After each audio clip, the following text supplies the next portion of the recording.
Bing bong. I'm back with another edition of the State of Bitcoin podcast. I'm recording this a little early, so I'm not going to read everybody who's streamed me sats. But I did see a few boosts already on the last episode, and I did see some sats stream. So those are greatly appreciated. Yeah, like I said, I'm recording this a little bit earlier than normal. So if those keep rolling in, I don't want to miss anybody. Maybe I'll read them all in the next episode. Yeah, it's greatly appreciated. And if you're watching this on YouTube, please hit that like button and that subscribe button to help the show grow. It allows me to get a lot of great guests. But first, I have a great new sponsor that you know, Coddle Co. That's CODL.co. You can use promo code Green Candle to get 10% off your hardest or your entire order for the best punch plates in the game. So get your Bitcoin off exchanges. Use a punch plate from Coddle.co to store those seed phrases, and you get 10% off. So use that 10% that you would have normally spent on those to buy some more sats. Now, I have a great guest here in the waiting room. I got Shibs. What's up, man? How you doing? Hey, man. What's going on? How are you? I'm doing well. Long time no see, right? I mean, I just met you at the Bitcoin conference. We were just kind of talking about our travels back and forth, but glad that you made it home safe. And so let's start there. Before we get into the conference, actually, why don't you tell a little bit about who you are and kind of what you do in the space? Yeah, absolutely. Well, my name is Julian Shibley. I go by Shibs. I've got a YouTube station called The Weekly Hodl with Shibs, which I created about a year and a half ago. It's also on, Fountain and all the podcasts as well. I started about a year ago with the intent of basically just, educating on people on Bitcoin adoption on a weekly basis, as well as bringing in guests from the space, because Lord knows there's a lot of smart people out there and they all have their kind of niches. So I'd like to bring those people in so my guests or my following can hear them speak it direct, Yeah. So why don't you tell us a little bit about the Orange Pill story then, kind of how you got started in this whole, I guess, space, and why you kind of decided to start with this weekly show. Yeah, for sure. So I didn't have like the typical amount of touch points. I think that a lot of people talk about, kind of like missing Bitcoin over and over again. I heard about it for the first time in like 2017. I had a buddy who always kind of just was like flashing off the new technology thing, whether it be like a credit card that consolidates a bunch of different credit cards just on one or whatever it might be. And he goes, "Hey, yeah, I had a buddy. He sent me one Bitcoin. I've got it right here." And I think he had it on an exchange or something like that. And I was like, "Oh, cool. Like, I don't know anything about it." And he was like, "Yeah." And that was like the last we spoke of it. I didn't really ask him any details because he didn't know much about it. And I think I threw it up on like my, on my like Robinhood ticker or something to like watch. And I was like, well, I think at the time it was like 15,000, something like that. And I was just like, well, I'm just going to watch it. And I look back at the history of it. I saw kind of like, the epochs, but I wasn't familiar with them or why they happened. Right. Like I didn't know about the halving or any of that stuff. And I was like, well, if this thing looks like it has these wild swings, like if it ever comes back down to like $4,000 or $5,000, I'll consider buying some without having any idea what it is, right? And of course, 2020 comes, and everything shuts down. The prices start, kind of barreling down to nothing. And Bitcoin, I think, hit maybe 3,800 at like its lowest point. And I think I bought a Bitcoin or something like that at like $4,000, and then watched it go to 5, watched it go to 6, watched it go to 7, watched it go to like finally gets up to $9,000. I sell it and I go, bam, just killed it, made double my money. And then I watched it go to 10, watched it go to 11, 12. And I'm like, oh my God, what is this thing? And so I just started watching YouTube videos. I forget who the first person that really I connected with, but the first book that I picked up was the Bitcoin Standard. I had heard that referenced a couple times in some of the YouTube videos that I watched. And so I picked up the Bitcoin Standard, read that in a weekend, and it immediately kind of orange pilled me. And I started kind of buying in again, and then all the way through that holiday where everything kind of skyrocketed, right? Like I think we hit like maybe like high 40s or something like that. Um, I was, just kind of dollar cost averaging and continuing to learn. And I just got to the point where I was like, when I really started to understand what what everybody's talking about now, some of the presidential candidates were talking about it. Bitcoin is a conduit for freedom and democracy around the world, and it's an open network that anybody can, can join in on, right? And it's permissionless. And I just decided, and I was just kind of like, hey, like, I don't think there's anything more important for me to work on than this, you know? So I even started, looking for, jobs in the space and all this. And, but started the YouTube station with a buddy. That buddy liked credit cards. So he talked about credit card rewards and stuff like that. And I talked about Bitcoin. And what was kind of funny is he kept going like, man, the credit card reward stuff is all kind of like shifting, like molding into like crypto and Bitcoin. Like it's all starting to like roll downhill into that. And as everybody knows, Bitcoin is kind of eating everything pretty quickly. And he kind of lost his passion for it. And I was just like, I again, like I don't have anything better to do in my spare time than to try to push adoption for this and try to build a better world for my children and the people of this country and the people of this world. So I'll continue to do it.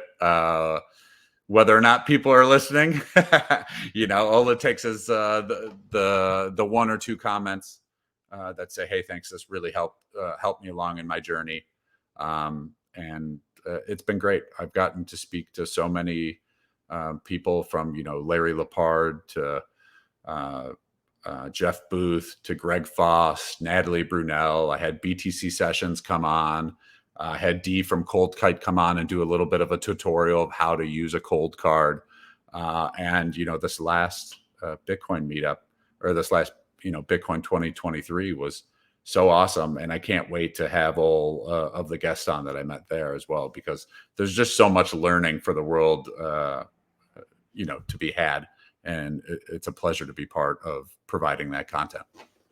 Sorry for the long-winded response. No, I mean, that's what these are for, right? So, I mean, that was great, though. I mean, it is pretty interesting, kind of how everybody gets their way into Bitcoin. But it seems like you were kind of, I guess, more of a self-learner into it. So I got to ask, though, did you ever try to dabble into the little of the shit coinery, or were you just kind of, all right, Bitcoin only, and like all these other things are too complicated to get down the rabbit hole of?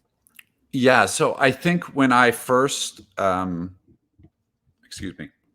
I first started, I bought a little bit of, I joined Coinbase, and I was doing their little free educational things to get like a little bit of crap coin here, shit coin there, and I bought some Ethereum, and I bought, I don't know, like Polkadot or whatever.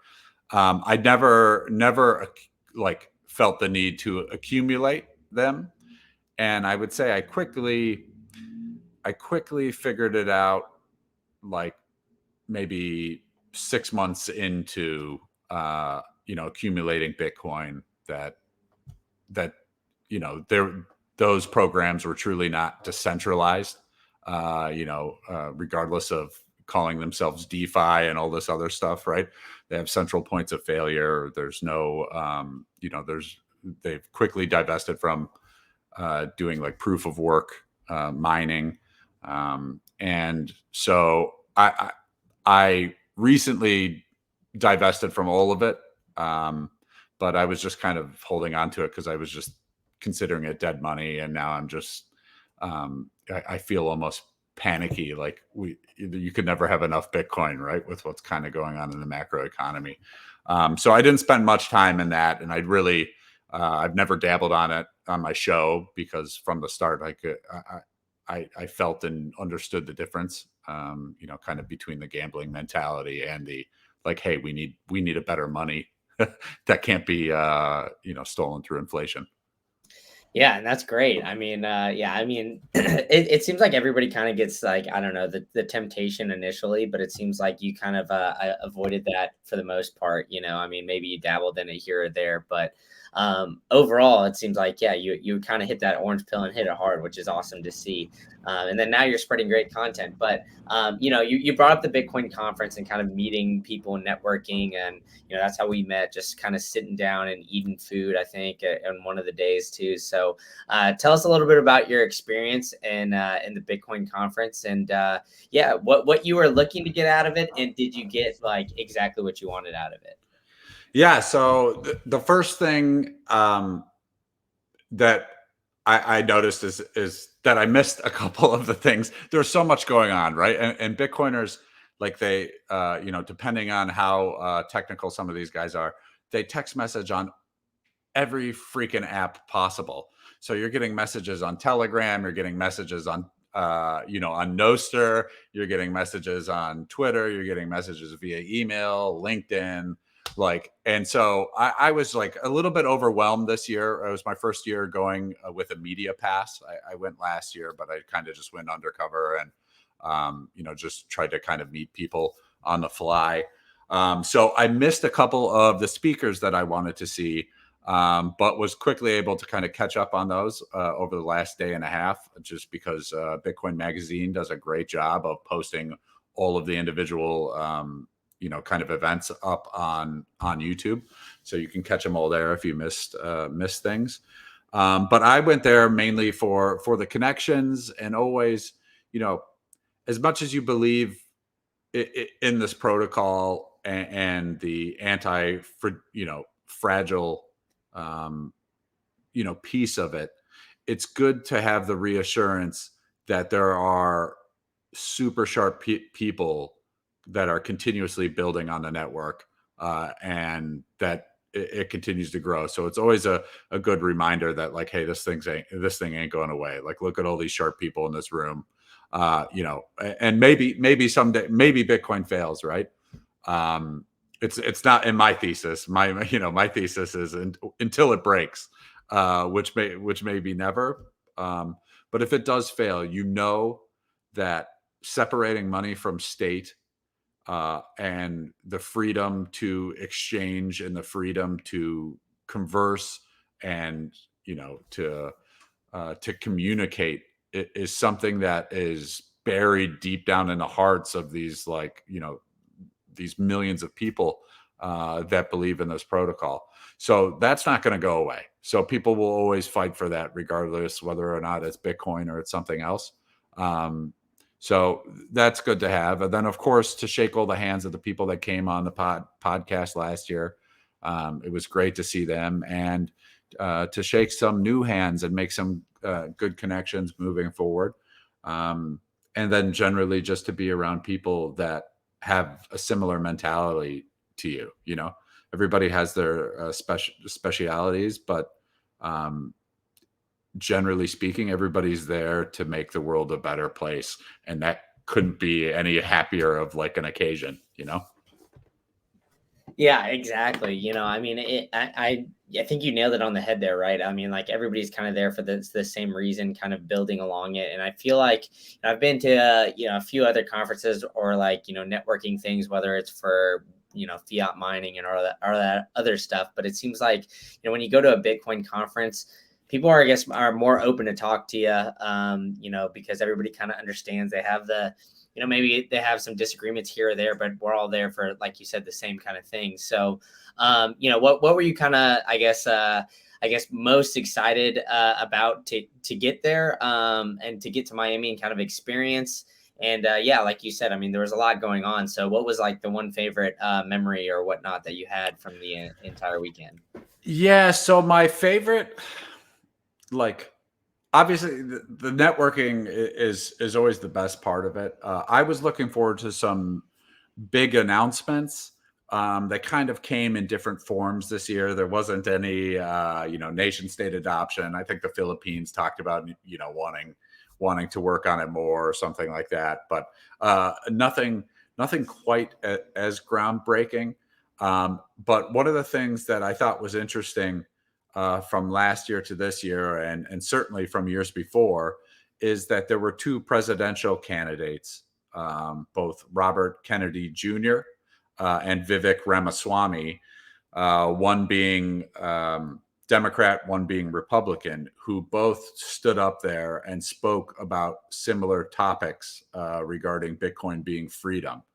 And Robert Kennedy, just his speech was killer. Like I don't think I've heard a speech that felt more directed to me. Like I don't know if you've ever had that. Like it felt like however he prepared, he was like did it with a Bitcoiner there, and was like, what can we talk about that'll get you fired up? Because I was pretty fired up by the end of it. And it's great to see that it's kind of like a, in these candidates' eyes, is a nonpartisan issue, right? Like it's just like, hey, we need money that's void of influence from the government. So that was cool to see, and also for both of them to understand that, hey, there is, there's some nasty games going on with the Fed and with the amount of debt that we have circulating in our system, and the only way to fix it is by, almost like escaping into a hard money type world. So. Yeah, so I guess I gotta ask them, like, as a follow up to that. So, what is your view on like Bitcoin in politics? Because it seems like it's somewhat of a polarizing topic. It definitely seems like after these two presidential candidates that it's going to be on the ballot in some way, shape, or form. Come next year. So yeah, I'll just leave it a little open ended there. So, what's your view on it? Do you think that I guess this is more sincere, or is it more grifting? And yeah, take it from there. Yeah, just trying to get votes. Yeah, so generally speaking, right? Like I'm not big into politics. I think, I think if you follow the money, right, you can always find out what a politician's trying to do, and it kind of is sickening. I think there's a couple politicians that feel like honest actors, but generally speaking, I don't really care what they want to do. And again, the U.S. having a favorable policy on Bitcoin is obviously great, and I cheer for that for a reason of, I want the U.S. to continue to be a dominant force in the global financial system, and I think if they're going to do that, they need to adopt some sort of favorable Bitcoin policy. We saw Jack from Strike announce that they're moving their headquarters to El Salvador, like that. Everybody was clapping. That made me sick.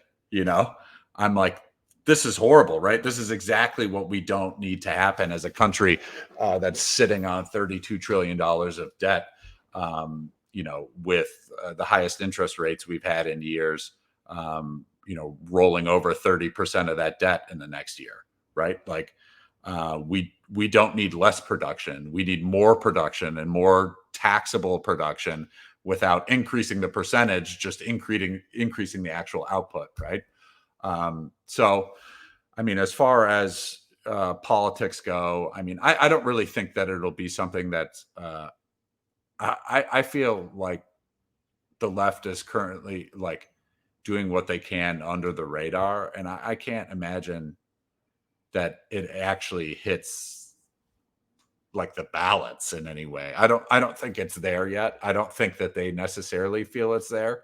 I think the people that really know about it might feel like it's there, but I don't think that, go try to talk to somebody about Bitcoin, like off the street. Like, no, they don't care. You know what I mean? So like, I think that they're going to try to, regulate it how they can without getting the general public in by slipping it in bills like they've been trying to do, like the 30% tax on Bitcoin mining, energy used for Bitcoin mining, right? Like, oh, we'll just slip this in a bill and hope nobody really like cares about it, right?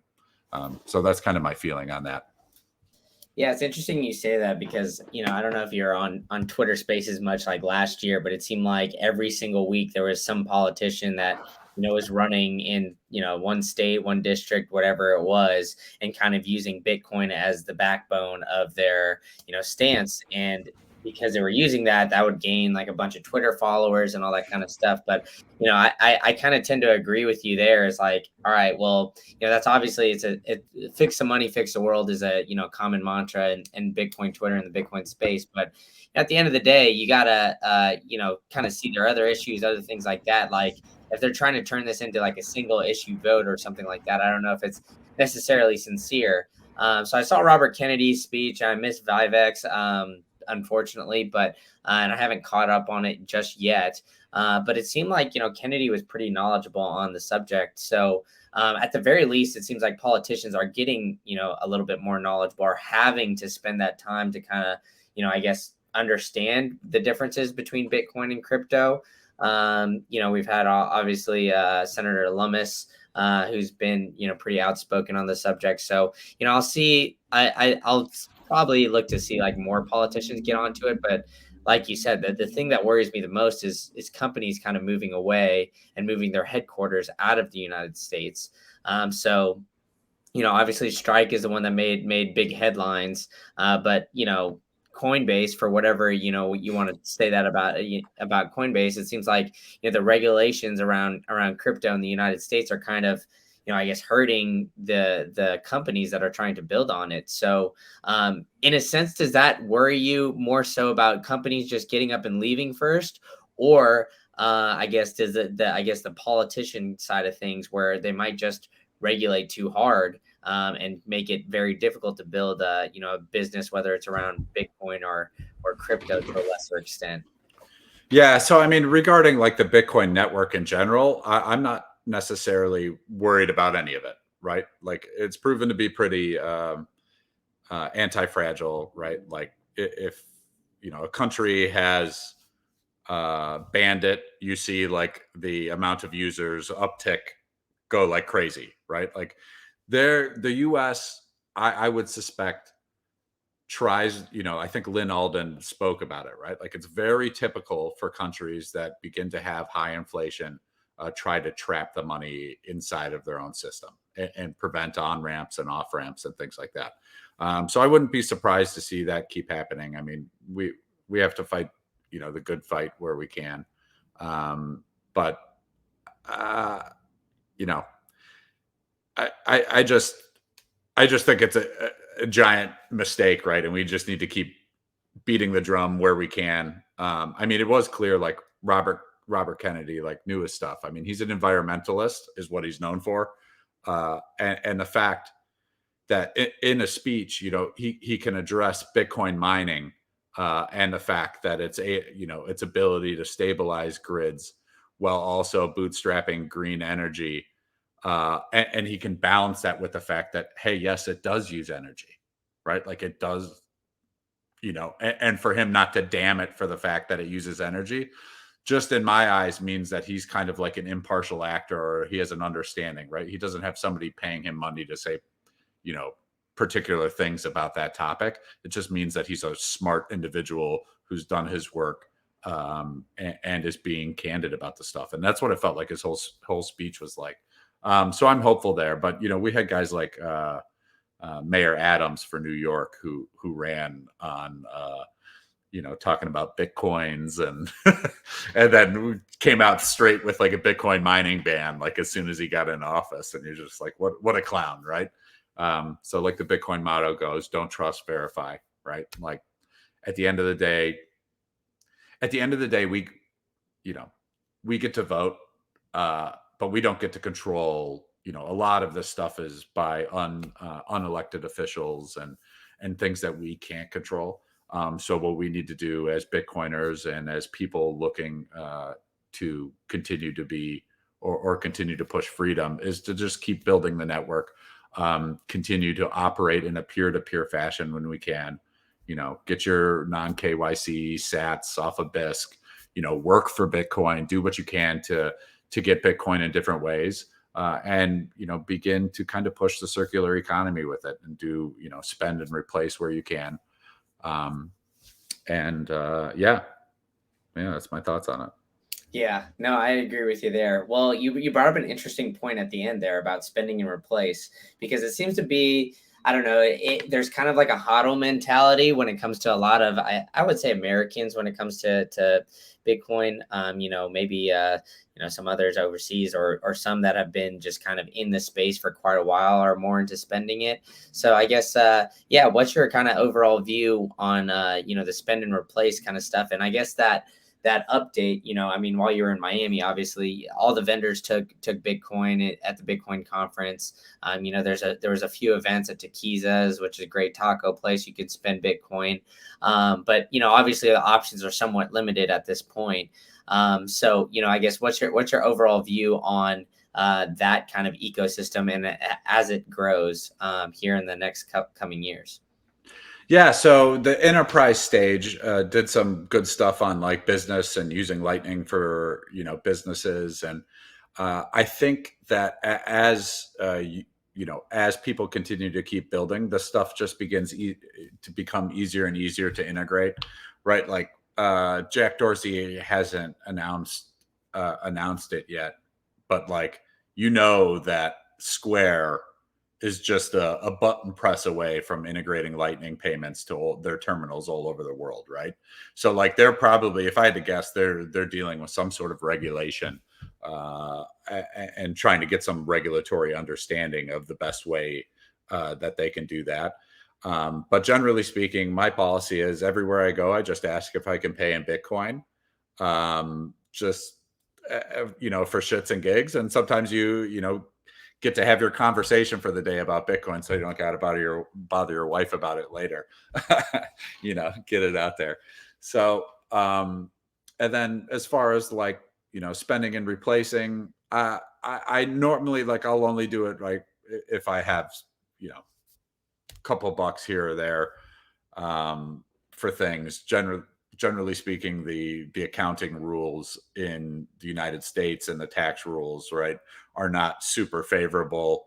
Actually, they've been reasonably favorable since the price has been pretty suppressed from when I started to buy. So if anything, the government owes me money back on anything that I spend. But generally speaking, every time you spend, it is a taxable event. And a lot of people are running, like, I think FIFO, like first in, first out. Not financial advice, but understanding your tax basis and everything like that is important when you're spending it. So if you are going to do that, make sure you're keeping track of that and doing all the accounting you need. But yeah, I think you have to support businesses to push adoption. And of course, we sit on huge financial privilege here in the United States, where a lot of people don't even know that they need a better store value than the dollar. And so,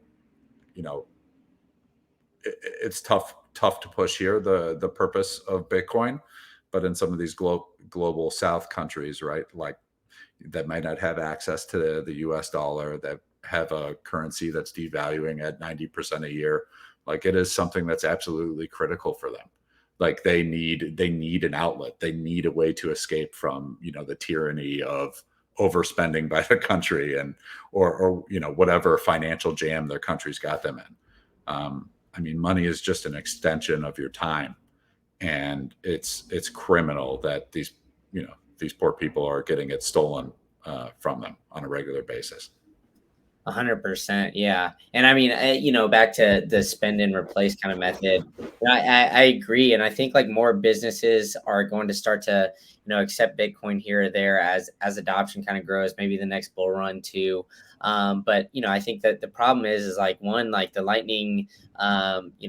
I guess the Lightning infrastructure is good for now for what it is, but in order to obviously onboard just every single person, it's not up to that speed just yet. So I think it still needs some time to get some development.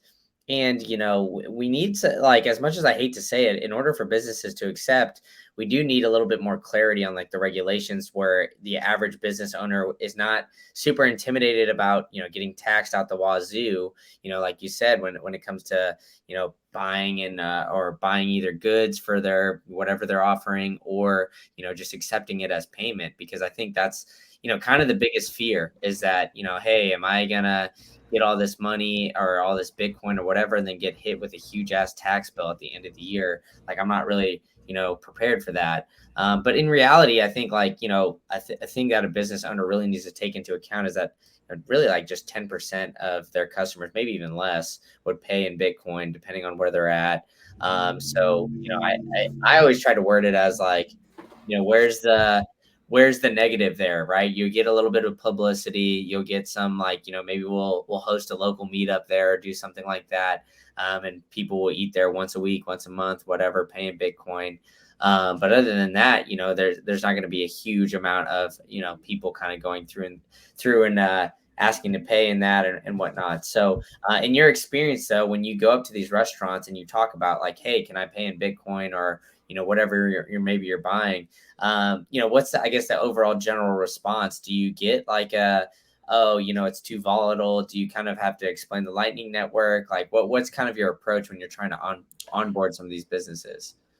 Yeah, so I want to jump back a little bit before I get into that. But so I think the Lightning Network is nice from a standpoint of also like you have some optionality, right? Like as a business owner, you can accept Bitcoin, but not necessarily hold the Bitcoin, right? Like you can have you can accept Bitcoin and have it land in your wallet as US dollars, right? So you don't even you can make the transaction over the Bitcoin network. Somebody can choose to pay with Bitcoin and then it lands. So I mean, you do have an option as a business owner, right, to just accept it, right? And I think the easier it becomes to just like for a business owner to go like, oh, this is dumb. Like let's say I've just had like 15 people in the last year ask me if I can accept Bitcoin. Like if I can just accept it without paying any additional infrastructure or something like that, it becomes easy for them to accept. They'll do that. But to your point, my family owns 9 restaurants in Northeast Ohio. And, for them, their first question to me when I was like, you guys should accept Bitcoin was, well, does Toast allow us to accept it? And does it roll up? Does it roll up through our financial system that is built through that Toast system into QuickBooks, or I forget whatever the heck they use? And I was like, no. And they're like, pass, So it's something that needs, for somebody that's not passionate about Bitcoin, right? Like it needs to just be something that's as easily integratable as whatever the system is that they're using, using currently. And then what was your question again? I'm sorry. Yeah, but no, I mean, just to kind of go on to piggyback off that point though, is yeah, I mean, I agree. Once we get it into like you brought up Square and Jack Dorsey, like I imagine that's kind of coming soon. They haven't announced it obviously, but it's fun to kind of speculate about that as much as he's a Bitcoiner in itself. So, whether it's Toast or one of these other things, I think the API is available for one of these payment rails, so to speak. So I don't know. I mean, I think it's kind of coming soon. But the other question was on orange pilling, businesses and other things like that. When you're approaching them, what is really your approach when you're attempting to, I guess, bring them on and kind of pay in Bitcoin? And what are some of the crazier reactions that you get from that? Yeah, so I would say like it seems like the smaller the business, the more receptive they are, because you go to a larger business, people are like, dude, like I don't control any of this, like so the smaller the business, and then also like, what generation like American the person is, right? Like, so like I'll run into people, somebody from India or something like that who's running, whatever it might be, a restaurant or a shop, and they're a little bit more, receptive.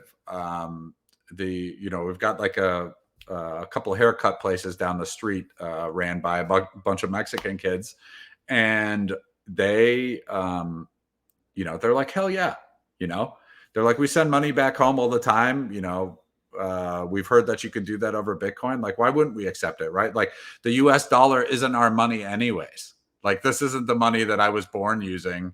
Like, this is just a conduit. Again, And I think part of it is like they see it as their time, as an extension of their time more than they see it as US dollars.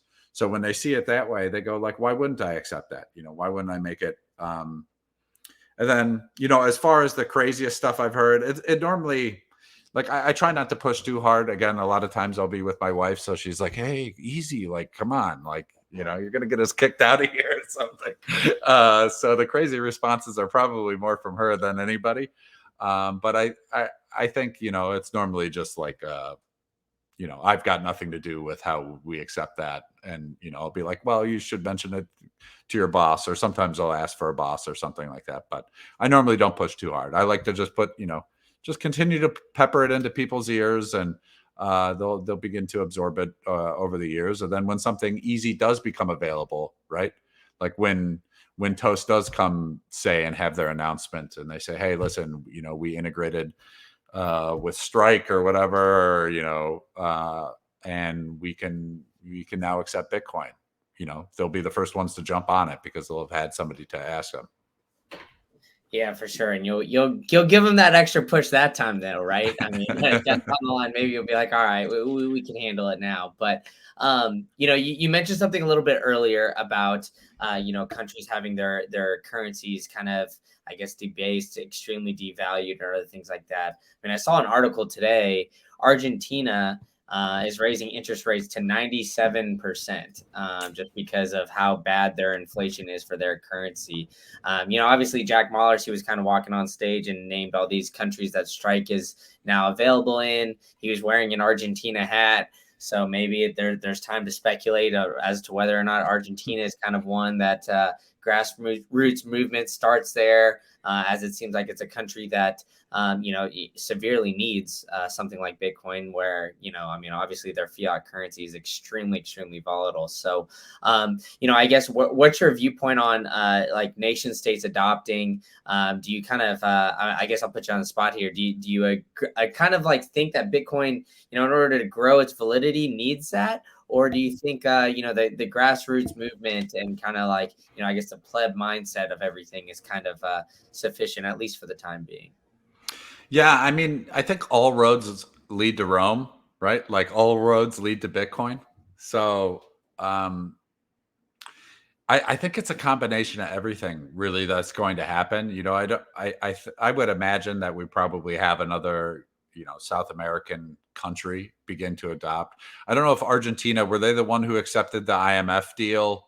And part of the IMF deal is that they would not like touch cryptocurrency in their Yeah. sovereign fund.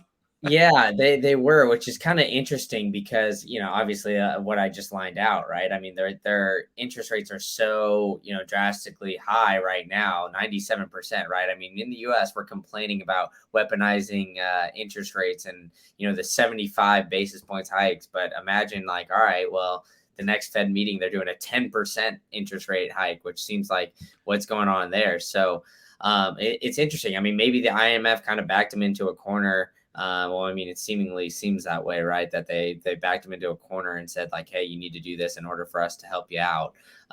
But yeah, go on. Sorry, I didn't mean to interrupt too much. Yeah, no. I mean, that's exactly right. Like, I think one of the most powerful people in the Bitcoin community is a gentleman who works for the Human Rights Foundation, Alex Gladstein, right?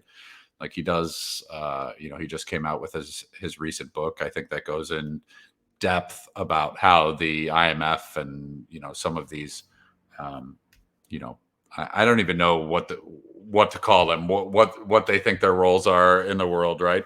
But how they use their their power to lend money to basically extract everything from these countries, right? On an entire, like on a nation state level, which is absolutely sickening. So I mean, I don't know. It's hard. Like, hopefully, again, you can't stop people from using Bitcoin. So I'm sure it's becoming very commonly used there. The 96% rate is like crazy. I can't even like really fathom how quickly you need to like not hold that money, right? Like if somebody gives you that money, you're just like, I don't care, sweetie, spend it. Like just buy something other than this, like buy those Gucci bags. Like that'll be way better than trying to hold this for more than a couple minutes, right? Um, yeah, it's bad. I mean, I talked to a gentleman on the flight back home.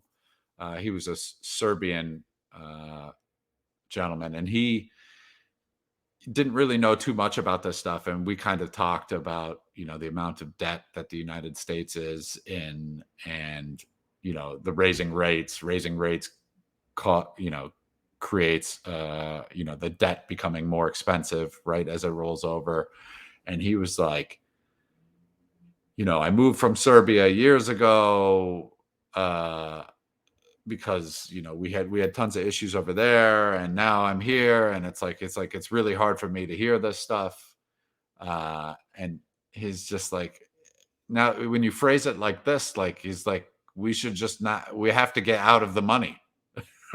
And it's like, yeah, and we're in the best country. We reside in the country that is holding the world reserve. We're the world reserve asset and currency of the world currently. And it's scary here. Like, imagine what it is in Argentina. Like, it's sad. It's actually, and it's pretty appalling. Yeah, and I think that Gladstein was, I've heard him speak a few times, and I think that was one of his better speeches. Was this one at the Bitcoin conference, and for those who haven't checked it out, I believe the recording's up on in Bitcoin Magazine's YouTube or something like that. I'm sure you could find it, but essentially, I've never really thought about it until I've heard him speak about it the past two times. I saw him once at like the Bitcoin Commons, and then obviously here at Bitcoin 2023, where the current fiat system basically allows the United States to prosper, but it also comes by the suffering of so many other nation states around the globe, and that's kind of like the design. And so obviously, when El Salvador adopted Bitcoin, I kind of thought about it a little bit, but never to the extent that he was kind of lining out. And it's going to be kind of interesting to see like how it all plays out when kind of obviously looking forward, right? If, we get to that Bitcoin standard that, everybody in the Bitcoin space kind of thinks that we're going to get to, how is that system really going to work? Because, the United States as it stands right now, that the number one export is the US dollar. So we're not really making enough goods here to, I guess, self-sustain. We can theoretically, but we have a lot of policies that limit our growth in whether it's oil and gas or some of these other things like that too. So I guess I'll bring up the macro environment here in the United States because you brought up a little bit of the talk with the Serbian fellow on the plane. So with the interest rates rising as they are, and kind of where we're going. I guess I'll ask that. Where do you think we're kind of going with all of it? And do you personally think that we're in a recession already, or do you think we're, I guess, heading towards that way?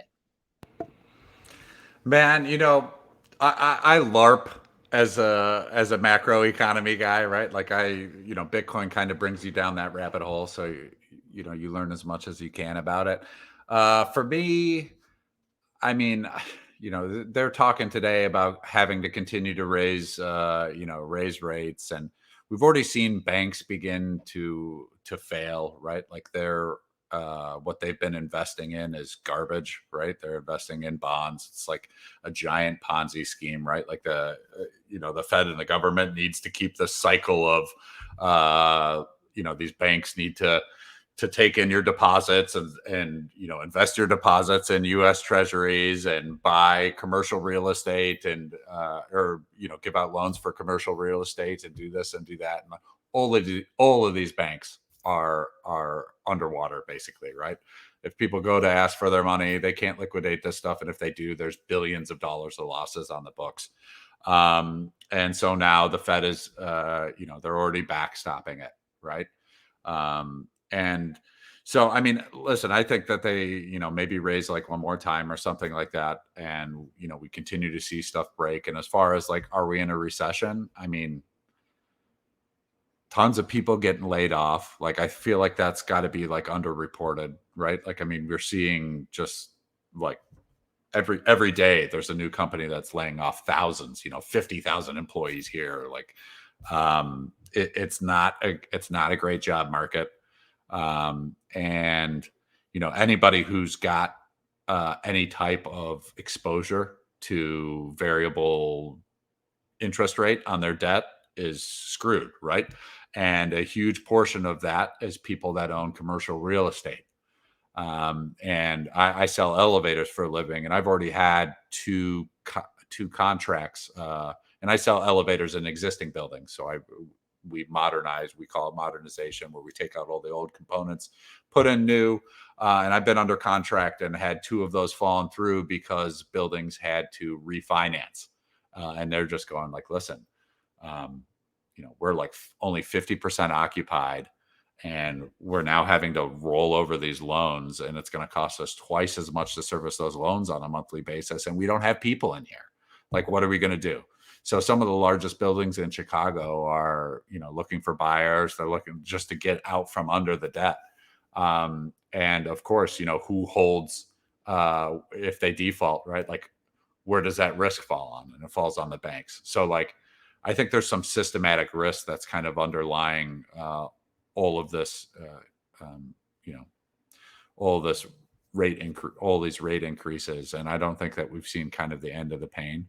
And I look forward to, I love Bitcoin because it keeps your eyes on the need to produce more than you consume, right? Like it brings, and I think that everybody that's watching this or listening to this, right? You have a responsibility to yourself to produce more than you consume, to your family, to your community, to your state. And as a country, we have the obligation to produce more than we consume, or otherwise we are going to end up in issues like this, right? Where we have a debt unwind. And I think that Bitcoin creates a concentration on that because it's not easily, nobody wants paper Bitcoin, right? It's a bearer instrument that can be held and sent across the world in an instant. Yeah, and I agree there. And that the thing you're lining out about commercial real estate is definitely very scary. And I mean, it seems like that's the kind of the growing sentiment, around even just like financial Twitter, right? I mean, even the people that aren't into Bitcoin or anything, that's kind of what they're noticing, right? I mean, I've heard it from people in banks and just people like that just kind of observe that market as well. It seems like, I mean, COVID had the great, I guess, resignation is what they call it, right? I mean, a bunch of people quitting their jobs and going to more remote jobs that kind of paid a little bit more. So what happened to all those, office buildings and things like that? It seems like, especially in big cities like Chicago, New York, Boston, like some of these bigger metropolises or metropolitan areas that, had like pretty strict COVID laws that, a lot of people were like, hey, I can move down to Florida, Texas, Tennessee, all these things. People don't really think about what's going to be like some of the layover effects with that. Right. And, some of the layover effects are obviously, one, like growth companies are hurting, kind of not getting as much money. Right. So we're seeing a lot of the tech layoffs that we've already seen. And I imagine, we'll kind of continue to see that. At least in that sector for the time being. And then two, those buildings where those companies that are failing or whatever, they aren't paying rent anymore. So, somebody's got to pony up that bill. And usually they only have reserves for a certain amount of time. So either you're going to be able to get some really cheap commercial properties, and this is a time where, a shark kind of comes in and swoops it up, or BlackRock or somebody like that, which would kind of be unfortunate because, then we have, more centralized, except it's just through like a big giant corporation that owns like all the downtowns in a lot of these big cities. But I don't know. It'll be interesting to see if we play it, how it plays out. I mean, I definitely, for one, think that we're already kind of in a recession just for some of the things that you've lined out. And like, I feel like we haven't even really started seeing the main pain that we're going to start seeing from like the average individual, right? I mean, we're seeing a lot of layoffs, but usually some of those jobs they're able to find other jobs like relatively like within 3 months, I think is the average right now. So generally speaking, it's not as, I guess, hot of a job market as like previous times, but it seems like, there's still people hiring out there, but I don't know. I mean, I agree with you there on the job numbers side that I think they're all kind of, I guess, fabricated in a sense. And the Fed looks at all this data and that's how they make their decisions. And that's what blows my mind is like the jobs report's a survey. CPI is back looking from the month prior. And so they're going to make a forward looking decision based on back looking data. So I mean, it's just like, all right, well, looking at the back 2 months, it looks like it's decreasing a little bit. I mean, I don't know. It's just all a crock of shit at this point to me. Yeah. It's like, that's why I feel like Bitcoin could be really the only solution because you need to take the power out of the people's hands because, like, one, they're not looking at like reliable data, and two, they don't know how to analyze it. So I mean, it's Yeah. like, I don't envy the Fed at all, but I mean, what can they do? Yeah. I mean, ultimately, like at the end of the day, right? Like they have created the issue, right? Like, credit and the amount of credit being issued creates these, excuse me for the background noise.